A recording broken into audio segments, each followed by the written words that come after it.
Olá pessoal! Então, como eu falei para vocês na primeira aula, agora nós vamos continuar trabalhando com ação rescisória. Então, eu sou o professor Radamés, vamos continuar com o nosso conteúdo, então, falando agora da unidade 2, conforme o nosso plano, que é ação rescisória. Ação rescisória, então, o que nós precisamos saber inicialmente? Nós sabemos que, numa demanda, num processo judicial, quando acabam-se as hipóteses, as possibilidades de recurso, vai se operar a chamada coisa julgada. Então, a decisão judicial ela torna-se imutável e indiscutível a ponto de garantir, então, às partes uma segurança jurídica.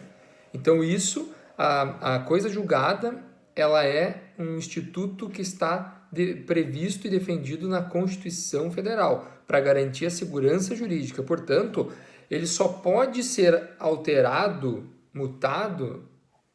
ele só pode ser mutável quando houver casos excepcionais, situações excepcionais e pontuais que nós vamos trabalhar hoje. Então, a regra é que a decisão permaneça imutável e indiscutível quando operada a coisa julgada. Em caráter de exceção, em casos graves, aí sim poderá haver a sua rescisão. Mas vamos lá então. Seguindo, o que nós temos que saber sobre ação rescisória? A ação rescisória, pessoal, ela vai se opor a decisões transitadas em julgadas, em regra, decisões definitivas. Ou seja, o que é decisão definitiva? É aquela decisão imutável, indiscutível em relação a direito material. Ela analisou o mérito da demanda. Mas eu posso afirmar que a ação rescisória só se dá em face de decisão definitiva? Não, não posso afirmar isso, porque vão ser admitidas em hipóteses pontuais, excepcionais, em face de decisões terminativas. Decisões terminativas são aquelas que elas não analisam o mérito, no entanto, elas impedem a propositura de nova demanda. Então, elas impedem que o mérito seja analisado pelo magistrado. Por isso, é admitido também a ação rescisória em face delas. Por exemplo, decisão que reconhece litispendência, percepção, coisa julgada, essas decisões, elas impedem o ajuizamento de nova demanda, elas impedem que o mérito seja reanalisado. Por isso que admite-se também a ação rescisória em face dessas decisões terminativas, das quais impedem a análise do mérito. Isso no Código de Processo Civil de 73 não tinha previsão. No de 2015 tem previsão expressa no Código, admitindo também para essas hipóteses de decisões terminativas. Certo? Como nas demais matérias, eu enviei o material para vocês podem ir acompanhando. Eu vou trazer para vocês aqui os principais pontos, vamos discutir todo o conteúdo e vocês podem ir acompanhando também com o material didático que eu enviei para vocês, certo? Então, o que nós temos que observar aqui? Além disso, ação rescisória, o que nós temos que ter? Nós vamos obter vai haver uma decisão transitada em julgado, então se instaurou-se a coisa julgada, e dessa decisão identifica-se vício grave ou ainda uma prova nova capaz de modificar a decisão. Nós vamos trabalhar individualmente cada uma delas. Nesse caso, então, uma situação gravíssima, eu vou primeiro rescindir a decisão, eu vou tornar ela inválida, para depois, sendo o caso, proferir uma nova decisão, fazer um rejulgamento da matéria.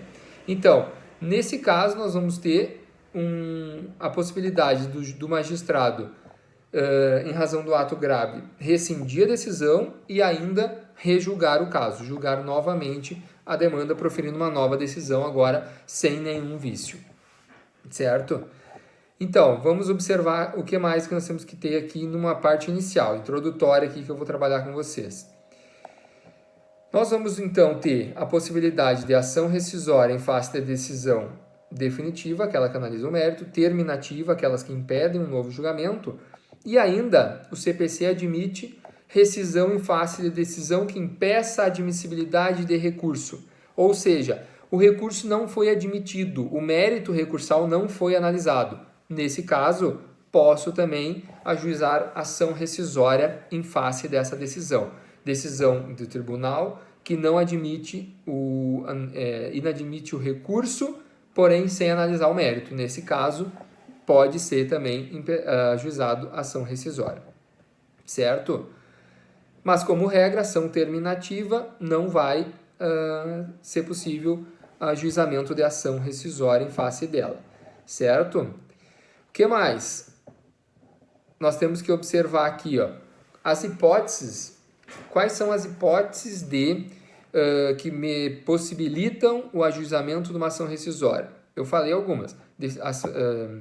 Em face de decisão terminativa naquelas hipóteses que não possibilitam o ajuizamento da nova demanda, definitiva e decisão que impede a admissão do recurso, não analisou o mérito recursal. Porém, diante de quais vícios é admitido a ação rescisória? Todas essas hipóteses, elas estão lá no artigo 966, 966 do Código de Processo Civil, e o que esse rol, observem, ele é um rol taxativo, números cláusulas. Ele não admite hipóteses além daquelas arroladas. Não é admitido ação rescisória, além das hipóteses previstas no artigo 966 do CPC. Certo? Então, tomem cuidado. Nós temos que observar. Se enquadra em uma daquelas hipóteses? Sim, pode ajuizar ação rescisória. Não, lamento, mas não é possível ofender a coisa julgada fora daquelas hipóteses ali. Certo? Então, na sequência, ação rescisória. Ação rescisória, assim como todas as ações que nós vamos trabalhar nessa disciplina, são ações autônomas de impugnação.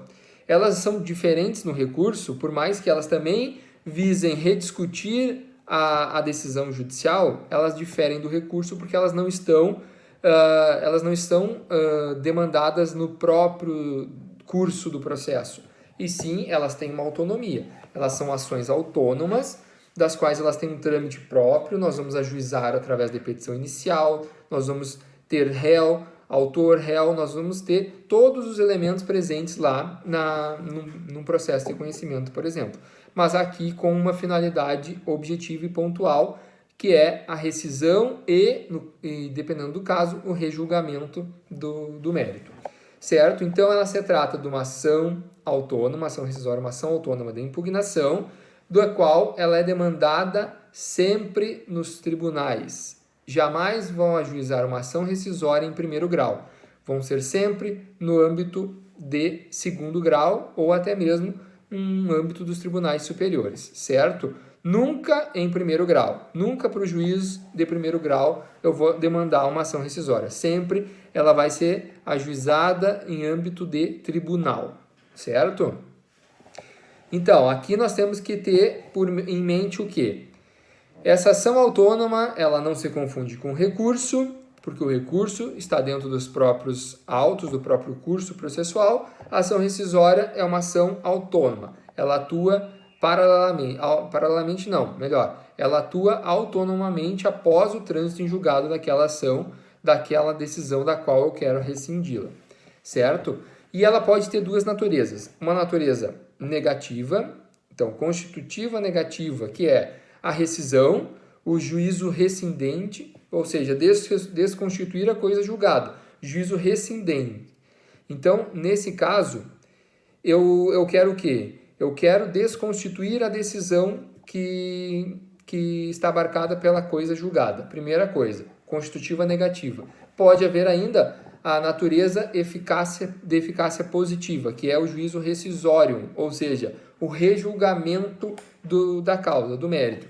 Então aqui eu vou ter duas naturezas. Primeiro, rescisória, desconstituir a coisa julgada. Então aqui os juízos rescindentes. Nós vamos ter o quê? A eficácia negativa, porque eu quero a desconstituição da decisão, a desconstituição da coisa julgada. E o segundo, dependendo das hipóteses, nós vamos trabalhar quais não podem, melhor dizendo, ter o rejulgamento, mas dependendo da matéria, então, eu vou ter o juízo rescisório, que é o rejulgamento do mérito. Primeiro, a desconstituição da coisa julgada e depois o rejulgamento. Então, vão ter duas naturezas essa ação autônoma, ação rescisória, certo? Vamos lá. Assim como todas as ações autônomas, elas estão lá amparadas pela Constituição Federal.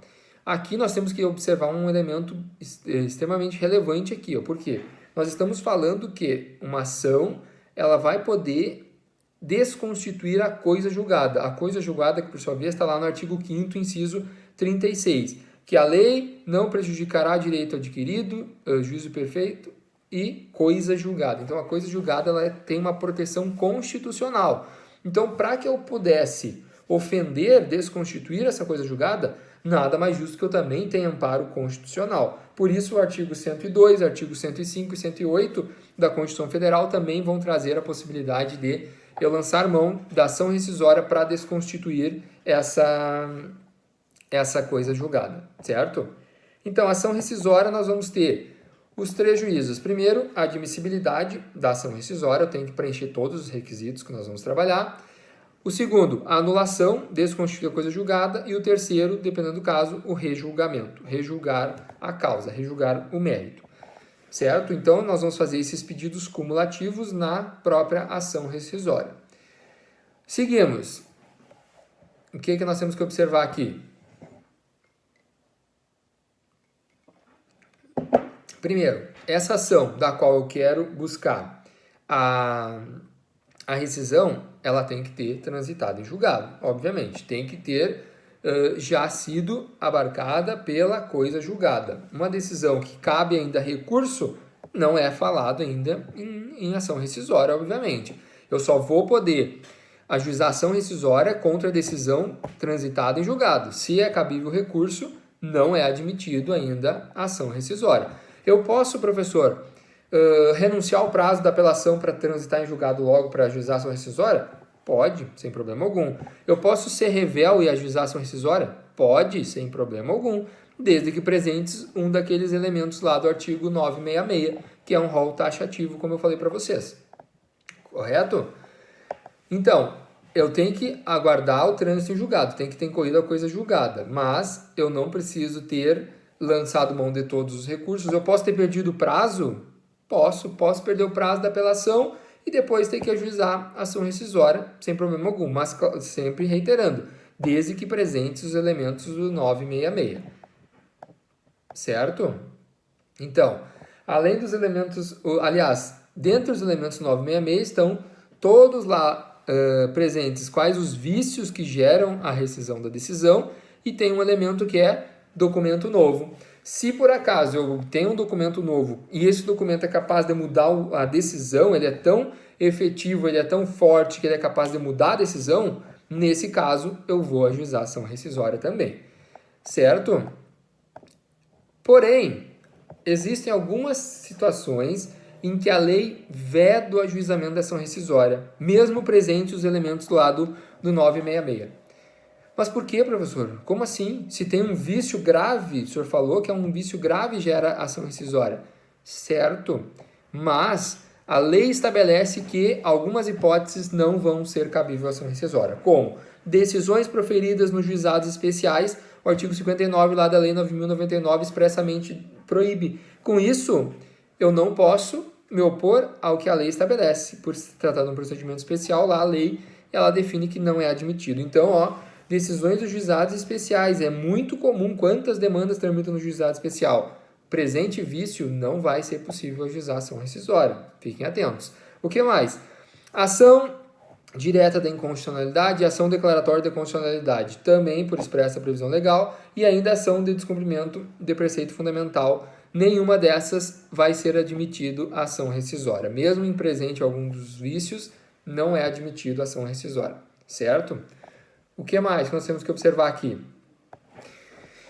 Quais são essas hipóteses de cabimento? Eu falei para vocês que tem um rol taxativo. A primeira coisa que nós temos que observar, então, existe uma decisão transitada em julgado? Tem coisa julgada sobre ela?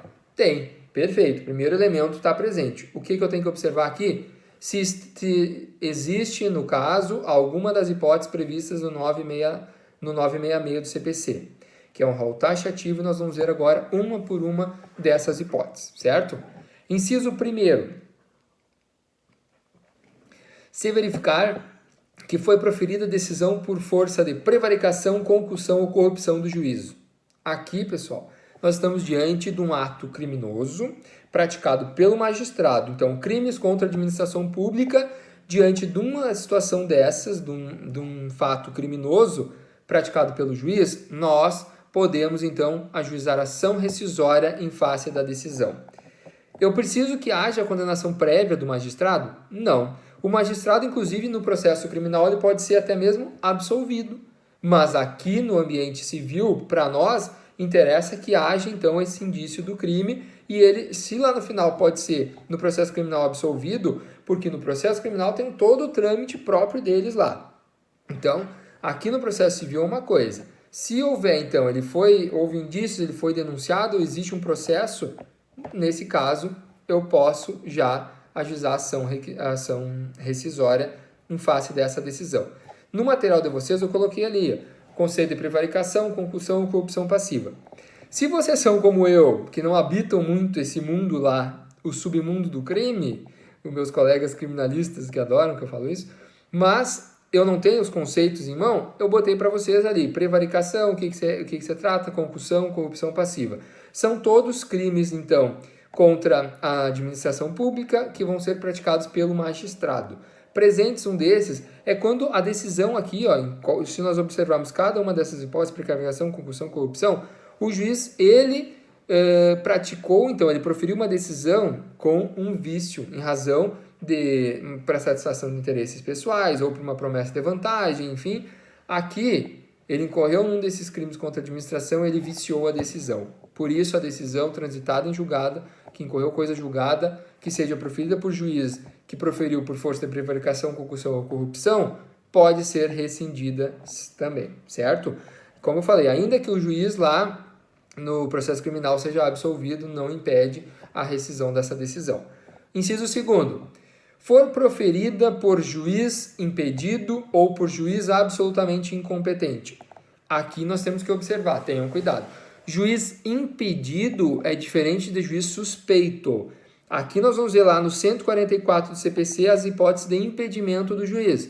Então, se o juiz, por exemplo, lá era casado com uma das partes, proferiu a decisão. O juiz era impedido, ele não poderia ter proferido a decisão. Ou o juiz atuou como advogado no processo, enfim, são aquelas hipóteses que estão lá no 144.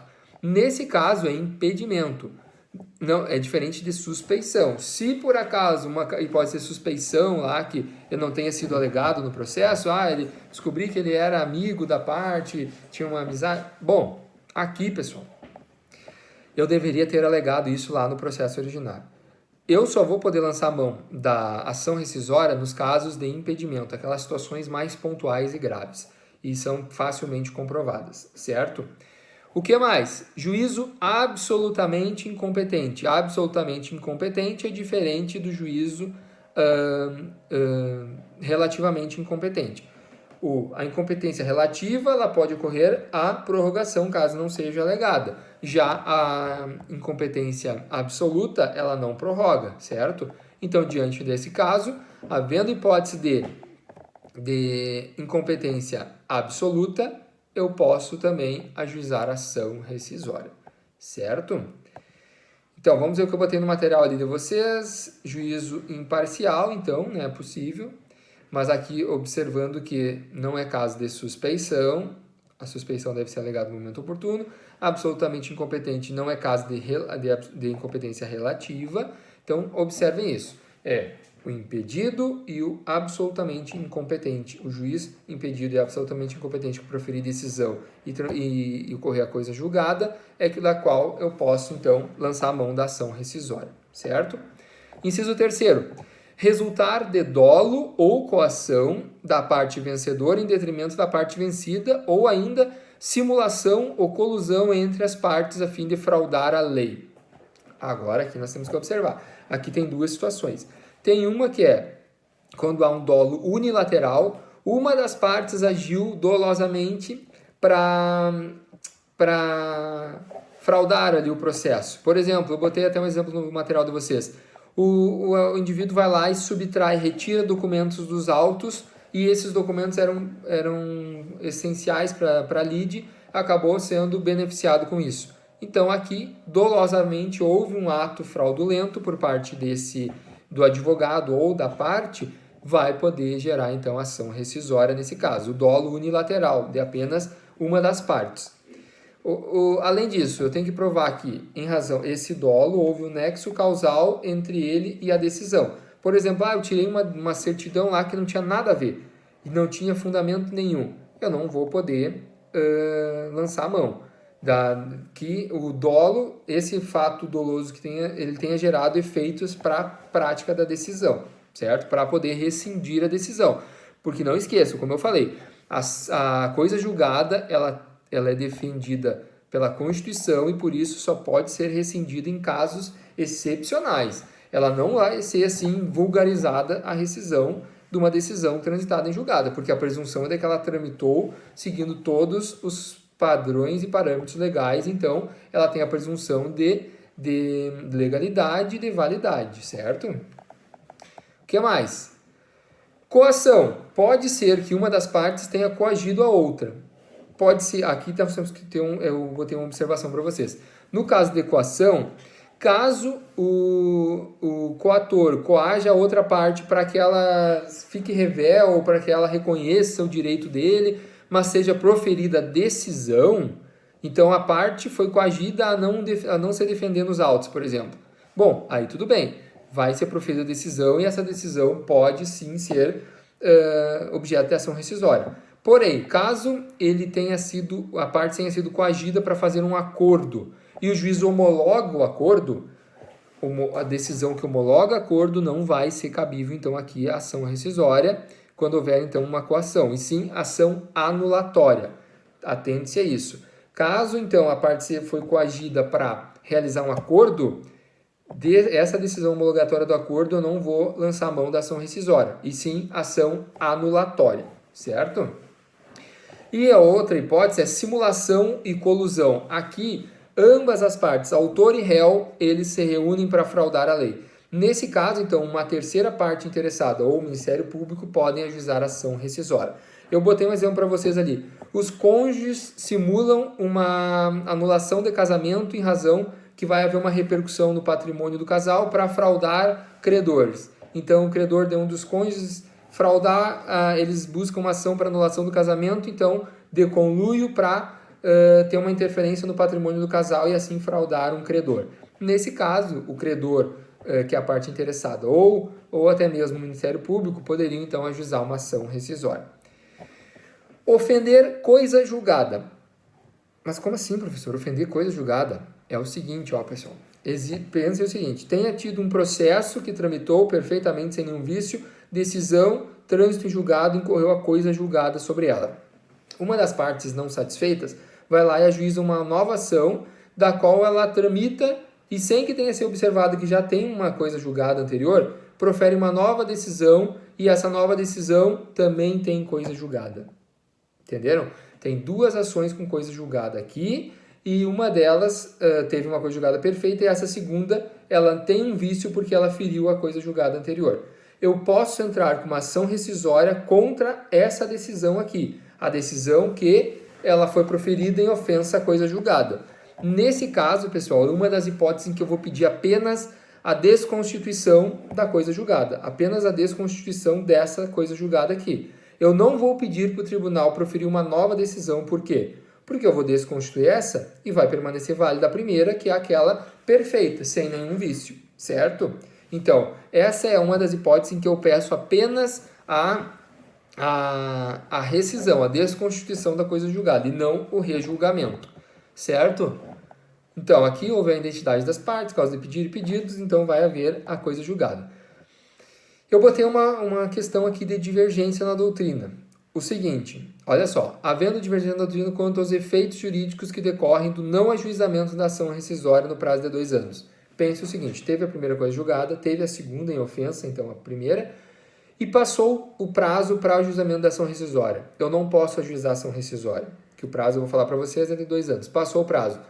Nós temos duas coisas julgadas ao mesmo elas paralelamente, as duas coexistindo. Qual delas que nós vamos permanecer? Aqui há uma divergência doutrinária. Alguns dos doutrinadores dizem que, em razão dessa ter ofendido a primeira coisa julgada, não teria validade, seria essa. Já outros autores, e todos autores de relevância nacional, outros dizem que permaneceria a segunda coisa julgada, caso não tenha sido ajuizada a ação rescisória. Certo? Vamos lá. Próximo inciso. Violar manifestamente norma jurídica. atente-se para isso. O legislador utilizou o termo norma jurídica. Aqui nós vamos ter tanto lei quanto, aqui observem, quanto súmulas vinculantes e decisões de recursos repetitivos. Então, tanto decisões com efeito erga omnes, decisões com abrangência. Então, aqui facilmente, violação de lei. Se houver manifesta violação de norma jurídica de lei, facilmente eu provo que houve ofensa à lei. Essa ofensa deve ser em relação à parte processual ou material do processo. Tanto faz. Se houver, eu botei 2 exemplos. Violação da lei no que tange a parte processual. Por exemplo, o Ministério Público, ele havendo uma ação que houvesse interesse de capaz e ele deveria intervir e não foi chamado a intervir no processo. Houve um vício, uma ofensa à lei, uma questão processual. Ele pode, então, ir lá e ajuizar a ação rescisória. Ou ainda, envolvendo violação da lei em razão do direito material. Eu botei um exemplo para vocês. Foi indeferido o pedido de usucapião porque a parte contrária simplesmente alega que ela tem o domínio da propriedade, ela é proprietária. O fato de o réu da ação do usucapião alegar que ele é proprietário não inviabiliza o usucapião. E isso a lei estabelece. Então, se o magistrado julgou improcedente o pedido de usucapião simplesmente por esse fundamento, houve violação da lei no que tange ao direito material. Posso ajuizar a ação rescisória também, certo? E também, quando fala em norma jurídica, ela é abrangente. Nós falamos então também de decisões com efeito erga omnes, súmulas vinculantes e os julgamentos dos recursos repetitivos. Se houver ofensa a esses entendimentos, também posso lançar a mão à ação rescisória. E eu posso utilizar a ação rescisória por ofensa à súmula, que não seja súmula vinculante? Eu até posso, mas aqui eu tenho que ter um cuidado muito maior. Por quê? Porque eu tenho que demonstrar cabalmente que o meu caso ou é o caso exatamente igual à súmula, ou o meu caso não é aplicável àquela súmula. Entenderam? Então eu tenho que ter provas determinantes, cabais aqui para demonstrar que o meu caso se enquadra perfeitamente no entendimento pacífico. E observe, deve ser um entendimento judicial pacífico. E se houver controvérsia, já não dá para ajuizar a ação rescisória. Então tem que ser unânime, não tem que ter dúvidas. Tem uma súmula, só não é súmula vinculante, mas é pacífico. Todos os tribunais têm o mesmo entendimento. Daí sim eu consigo. Certo? Vamos lá. Então não pode haver divergências, inclusive em relação à aplicação da lei. Se houver ofensa à lei, mas essa lei é controversa, a sua aplicabilidade, não pode haver, então, também ação rescisória em razão disso. Certo? E aqui, uma outra ponto. Eu posso ajuizar ação rescisória em face de decisão que tenha se embasado em lei que posteriormente, em razão do controle concentrado, o STF tenha entendido pela sua inconstitucionalidade. Então, olha só a situação. A decisão foi proferida com base numa lei, que posteriormente o STF entendeu pela sua inconstitucionalidade. O controle concentrado, ele julga pela inconstitucionalidade dessa lei. Essa lei é inconstitucional. A lei que fundamentou a decisão é inconstitucional. Foi reconhecida a sua inconstitucionalidade. Eu posso ajuizar ação rescisória em face da coisa julgada, da decisão que pautou-se naquela lei, posteriormente declarada inconstitucional. Entenderam? A decisão foi fundamentada numa lei que posteriormente o STF entendeu que ela era inconstitucional. Eu posso ajuizar ação rescisória em face dessa coisa julgada em razão da posterior decisão da inconstitucionalidade da lei pelo controle concentrado. Certo? Próximo. A decisão for fundada em prova cuja falsidade tenha sido apurada em processo criminal ou venha a ser demonstrada nos próprios autos da ação rescisória. Então, pessoal, aqui a hipótese de uma prova falsa. O processo todo tramitou e o juiz fundamentou a decisão com base numa prova falsa. Essa prova falsa ela pode ter sido identificada tanto num processo criminal, quanto eu posso provar a falsidade dela nos próprios autos da ação rescisória. Porque aqui, diferente do que ocorre lá no mandado de segurança, que eu tenho que ter provas pré-constituídas, na ação rescisória não tem isso. Aqui eu posso ter a instrução probatória nos autos da ação rescisória. A ação rescisória admite a instrução, admite provas, prova pericial, testemunhal e documental e tudo que for necessário, certo? Então, eu posso provar que essa prova era falsa, tanto utilizando ela tenha sido provada a sua falsidade no processo criminal, quanto eu posso provar nos próprios autos da ação rescisória, certo? Então, o que mais? Próximo. Obtiver o autor, posteriormente ao trânsito em julgado, prova nova, cuja exigência ele ignorava e da qual ele não pôde fazer uso no processo original, e que a prova por si só seja capaz de assegurar pronunciamento favorável ao autor. Pense o seguinte, uma ação de cobrança na qual foi julgada procedente para o autor da ação.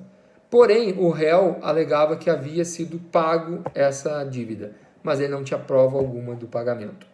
Transitou em julgado o processo, incorreu a coisa julgada, ele obtém o recibo de quitação do qual ele não dispunha, não estava com ele. Ele obteve. Só o fato de ter a quitação é capaz de mudar totalmente a decisão. A decisão de cobrança que foi favorável vai ser julgada improcedente. Com isso, é prova nova, cabível, então é uma prova robusta, uma prova capaz de mudar a decisão. É isso que nós temos que observar. Não é uma certidãozinha lá que... Não. Tem que ser uma prova cabal, que se ela tivesse nos autos na primeira decisão, a decisão teria sido totalmente diferente, certo? Então é isso que nós temos que observar aqui. E essa prova era ignorada pelo autor. Ele não tinha essa prova no processo original, por motivos que fogem à sua vontade, não era porque ele deixou guardado lá. Não, fugia à vontade dele, ele não podia utilizar. E essa prova era tão relevante que é capaz de mudar a decisão, certo? For fundada em erro de fato verificável do exame dos autos. Aqui, pessoal, é aquela situação em que o juiz ou ele admite um fato inexistente ou ele admite inexistente um fato que ocorreu e esse fato ele não é controverso. Nem o autor nem o réu discutem. Os dois concordam que o fato existe ou o fato não existe. Mas o juiz, contrariamente ao que as partes alegam, ele julga ao contrário. As partes dizem que o fato não ocorreu, e o juiz vai lá e diz que o fato ocorreu. Não há divergência entre o fato, entendeu? E isso deve ter o cuidado aqui. Eu devo ter como provar nos próprios autos do processo original. Pelos documentos que já estavam lá, o juiz deveria ter visto que o fato ou ocorreu ou não ocorreu. Então, o juiz julgou contrariamente. Houve um erro de fato aqui. Nesse caso, então, eu consigo também ajuizar a ação rescisória. Certo? E, além disso, nós vamos ter o parágrafo 2º do artigo 966, que ele fala de decisões que impeçam nova propositura de demanda ou admissibilidade de recurso. Então, são aquelas decisões terminativas, como a gente já falou, que impedem o ajuizamento de nova ação, ou então eles impedem o recebimento, a admissibilidade do recurso. Aqui, em ambos os casos, o mérito não foi analisado e essas decisões impedem que o mérito seja analisado, seja por uma nova ação ou pelo o mérito do recurso seja analisado. Certo? Na próxima aula, então, agora no nosso próximo vídeo, a gente continua falando de ação rescisória. Até logo. Tchau, tchau.